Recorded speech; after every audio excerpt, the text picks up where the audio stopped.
আসসালামু আলাইকুম প্রিয় ভিউয়ার্স, আমার সেই 12 মাসি থাইল্যান্ডের জাতের আম গাছ। কিছুদিন আগে আম পেড়ে খেয়েছি, আবার নতুন করে আম ধরছে। আল্লাহর রহমতে প্রচুর আম ধরছে, এদেরকে আমি সম্পূর্ণ আম গাছটি দেখাই। এই ডালটা এবার ইনশাল্লাহ বেশি আসছে, বড় বড় আম। তারপরে আবার এই যে ছোট সাইজের, এটা 12 মাসি জাত। এই যে এদিকে আম গাছ, আম ধরছে, এদিকেও ব্যাপক আম ধরছে।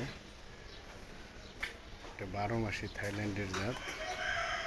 একদিক দিয়ে মুকুল আসবে, আরেক দিক দিয়ে আম পাকবে, বড় হবে। চতুর্দিকে দেখাই। আজকে বৃষ্টির পরে আমি ভিডিওটা নিচ্ছি। এই যে আম গাছটা কিন্তু খুব বেশি বড় না। তো এই একটা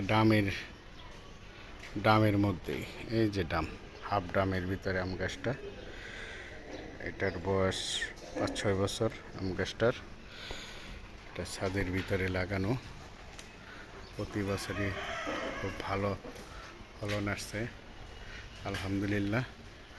তো প্রিয় ভিউয়ার্স, আপনাদের সাথে আমি এই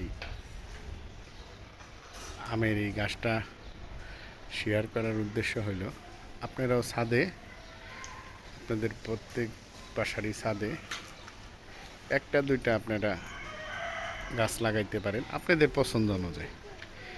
যে কোনো গাছ ইনশাল্লাহ অনেক ফলন আসবে। এই যে আমরা বৃষ্টির পরে আসছি, আমার সাথে তো আনাবিয়া আছি। আনাবিয়া, তুমি কি করতেছো মা? হ্যাঁ হ্যাঁ, কি করো? ফুল তুলতেছ? ফুল বলো কিছু, তুমি বলবা? আর ফলোয়ার দিও। ঠিক আছে, আসসালামু আলাইকুম প্রিয় ভিউয়ার্স। বৃষ্টি নামতেছে আবার, আমরা আবার পরে নতুন ভিডিও নিয়ে আসবো ইনশাল্লাহ। সালাম।